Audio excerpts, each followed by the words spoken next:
اللہ کے حبیب غیب دا نبی مصطفیٰ کریم رؤوف الرحیم صلی اللہ علیہ وآلہ وسلم نے ارشاد فرمایا کہ جب عید کی رات آتی ہے جس کو انعام کی رات لیلۃ الجائزہ کہتے ہیں، اللہ تعالیٰ فرشتوں سے پوچھتا، اے فرشتوں، جن مزدوروں نے اپنا کام مکمل کیا ان کو کیا ملنا چاہیے؟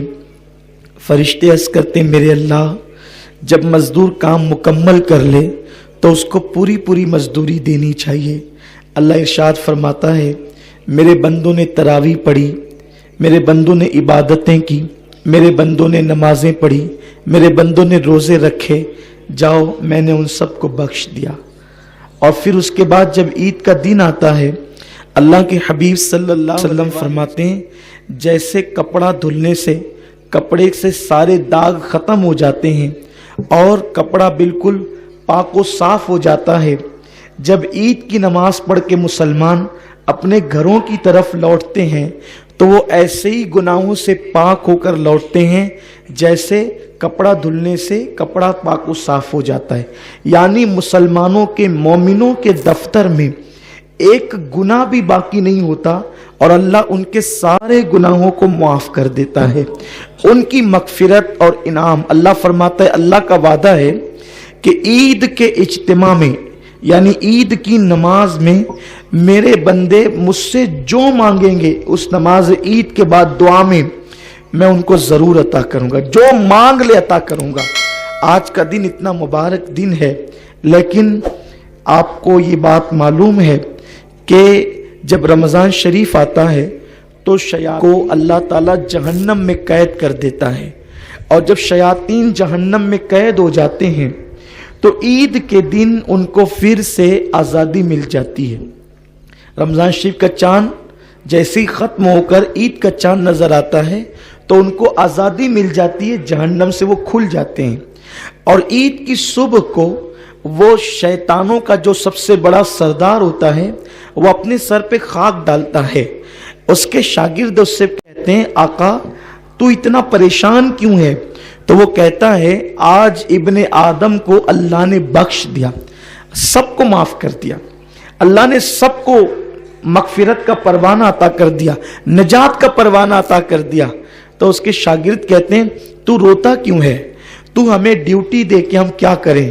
تو وہ کہتا ہے، مہینے بھر عبادت کر کے جتنا مسلمانوں نے ثواب نہیں کمایا اس سے ایک دن کے اندر ان سے پاپ کرواؤ، اس سے زیادہ ایک دن کے اندر ان سے گناہ کرواؤ، لے جاؤ کسی کو زنا کے اڈے پر، لے جاؤ کسی کو شراب کے اڈے پر، لے جاؤ کسی کو جوئے کے اڈے پر، لے جاؤ کسی کو برائی کے اڈے پر، مہینے بھر تک کے یہ جتنے گناہوں سے محفوظ رہے ان سب کو جو ہے ایک دن کے اندر اتنے گناہ کرواؤ کہ اللہ پاک پھر سے ان سے ناراض ہو جائے۔ میرے پیارے آقا علیہ السلام کے پیارے دیوانوں، یہ فرمان کس کا ہے؟ یہ حدیث رسول پاک صلی اللہ علیہ وسلم کی ہے، اور حضور علیہ السلام نے اپنی حدیث میں شیطان کی یہ ساری کارکردگی کو بیان فرمایا۔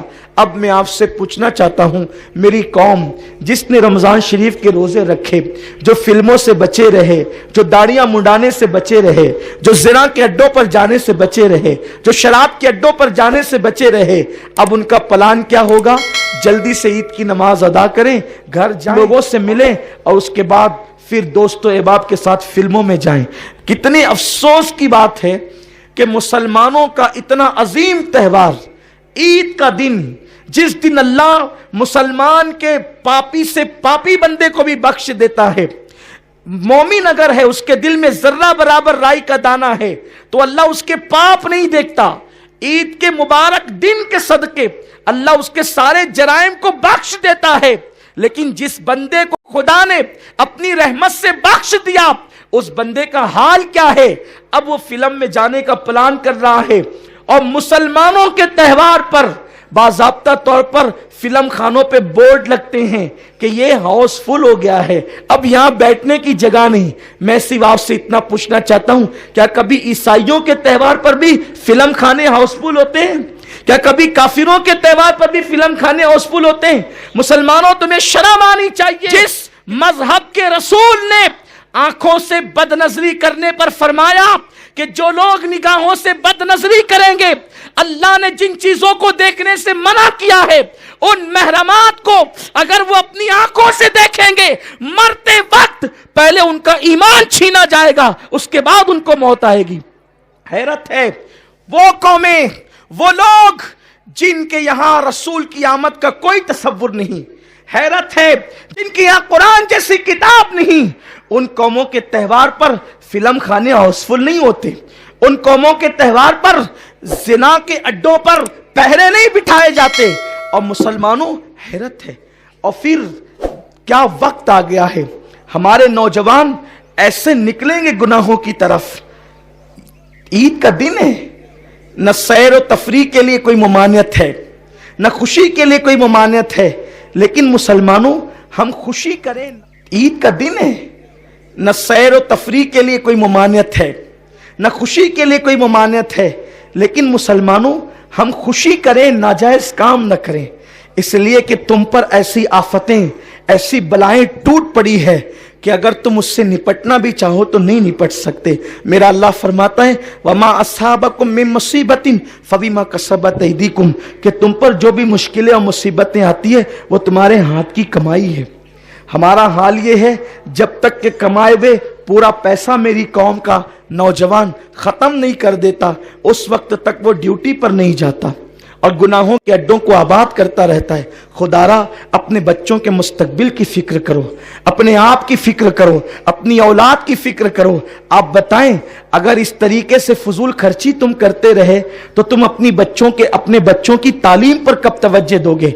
लोग कहते हैं कि मुसलमानों के पास पैसे नहीं है इसलिए वो अपने बच्चों को पढ़ाते नहीं है। अपने बच्चों को नहीं पढ़ाते हो, तुम्हारे बच्चे जाहिल और गवार रहते हैं, तो गुर्बत तुम्हारे घर से नहीं निकलती।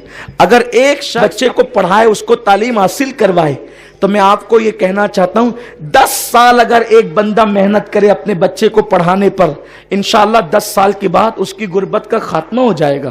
क्योंकि जब बच्चा पढ़ लिख करके बड़ा होगा तो वो बच्चा जो है अपने माँ बाप की गुर्बत के दूर करने का जरिया बन जाएगा।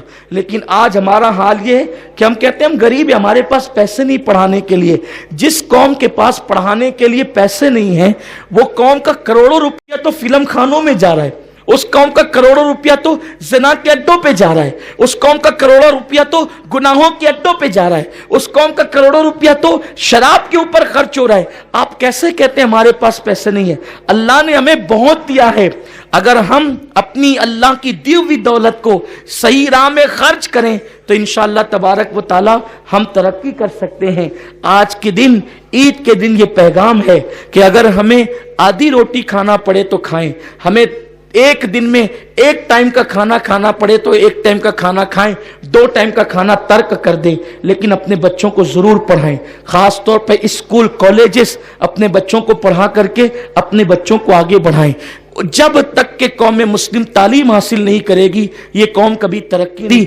हिंदुस्तान की सरजमीन पर इस्लाम दुश्मन अनासिर ने ये मंसूबा बना लिया है, इनको जाहिल रखो, जाहिल रखेंगे तो ये गरीब रहेंगे, और जब गरीब रहेंगे तो यही बैतुल खला साफ करेंगे। वो कौम जिसने इस मुल्क में 1000 साल तक हुकूमत की है, अब उस कौम से बैतुल खला साफ करवाने का मंसूबा है। और क्यों? ताकि तुमको जाहिल रखा जाए, अनपढ़ रखा जाए। खुदा के लिए अपने शौक पे कंट्रोल करो, खुदा के लिए फजूल खर्ची पे कंट्रोल करो, अपने बच्चों को पढ़ाने का अज़्म करो। अगर आज की इस महफिल में मेरा कोई भाई ये तय कर लेता है कि मुझे एक वक्त का खाना पड़े तो मैं खाऊंगा, लेकिन मैं अपने बच्चे को आला डिग्री दिलाऊंगा। लोग कहते हैं नौकरी तो हमें मिलती नहीं, हमारे साथ तो तासुब किया जाता है, फिर हम अपने बच्चों को क्यों पढ़ाएं? याद रखें, अपने बच्चों को ऐसी क्वालिटी दे दें कि दुनिया मजबूर हो जाए, तुम्हारे बच्चों को नौकरी नहीं ढूंढना पड़े, नौकरियां तुम्हारे बच्चों को खुद तलाश करें। हमारा ये मिजाज होना चाहिए। और फिर हम नौकरी के लिए अपने बच्चों को नहीं पढ़ाते हैं, हम अपने बच्चों को डिग्री इसलिए दिलवाते हैं ताकि हमारे बच्चों के अंदर क्वालिटी पैदा हो, हमारे बच्चों के अंदर शऊर पैदा हो, हमारे बच्चों के अंदर संजीदगी पैदा हो। मुसलमान फजूल खर्ची से परहेज करें और मुसलमान जो है अपनी दौलत को जाय करने से परहेज करे। अल्लाह तुम्हें बहुत देता है लेकिन तुम उसकी कदर नहीं करते। मेरे प्यारे आका अलैहिस्सलाम के प्यारे दीवानों, कहने की बहुत सी बातें हैं लेकिन बात इतनी है, तकरीर से ज्यादा आपका वक्त कीमती है, इसलिए मैं अपनी गुफ्तगू को ज्यादा तूल नहीं दूंगा। बस एक बात कह के अपनी गुफ्तगू को खत्म कर दूंगा, वरना आपको हर साल यहाँ आना है। आपका ये मिजाज ना बन जाए कि जमात तो ताखीर से होती है तो हमने देर से जाना है। नहीं, मैं 5 मिनट तकरीर कम करूँगा चलेगा, लेकिन हम अपनी ईदगाह के मिजाज को बनाना चाहते हैं। इसलिए बनाना चाहते हैं कि यहाँ साल में 2 मरतबा आपको जमा होना है। हर बंदा ये सोच करके आए कि हम जाएंगे और वक्त पे जमात खड़ी हो जाएगी, किसी का इंतज़ार नहीं होगा। हम चाहते हैं कि ये मिजाज आपका बने। बस मैं अपनी गुफ्तगू को ये कहते हुए ख़त्म करता हूँ। अल्लाह ने फरमाया, वला तत्तबिउ खुतवात शैतान, तुम शैतान के पीछे न चलो और आप शैतान के पीछे न चलें। शैतान आज पूरी ताकत लगा देगा, पूरा जोर लगा देगा। कितना अफसोस है ना कि मुसलमान जो साल भर तक के गुनाहों से बचा रहा, हजाम की दुकान पे दाढ़ी मुंडाने के लिए अब भीड़ होगी, टिकट फिल्मों के खरीदने के लिए भीड़ होगी। सोचो उस वक्त तो रसूल पाक के दिल पे क्या गुजरेगी। तुम्हारे नबी तो जिंदा है ना, तुम्हारे नबी जिंदा हैं, हमारे नबी जिंदा हैं। तुम्हारे हमारे रसूल जिनका हम कलमा पढ़ते हैं वो रसूल जिंदा हैं और वो हमारी जान से ज्यादा करीब है, वो हमारी जान से ज्यादा करीब है। तो हम जो कुछ करते हैं हुजूर अलैहिस्सलाम वो सब कुछ देखते हैं। तो बताओ, ईद के दिन अगर माँ का दिल दुखाओगे तो तुम्हारे रोजे तुम्हारे मुंह पे मार दिए जाएंगे। ईद के दिन अगर तुमने रसूल पाक का दिल दुखाया तो तुम्हारे रोजों का हाल क्या होगा, तुम्हारे सदका फित्र का हाल क्या होगा, तुम्हारी इबादतों का हाल क्या होगा। इसलिए खुदा के लिए जब भी शैतान तुम्हें गुनाह की राह पे ले जाने की कोशिश करे तो दिल में सिर्फ एक तसव्वुर कर लेना, हुजूर मुझे कब्र अनवर से देख रहे हैं। अगर वो नाराज हो गए तो दुनिया भी तबाह हो जाएगी और आखिरत भी तबाह हो जाएगी। अल्लाह ताला हम सबको तौफीक अता फरमाए। रही तकरीर तो आप तो मुझसे हमेशा सुनते ही रहते हैं। अल्लाह रब्बुल इज़्ज़त हम सबको हक कहने, हक पर अमल करने, उसे आम करने की तौफीक अता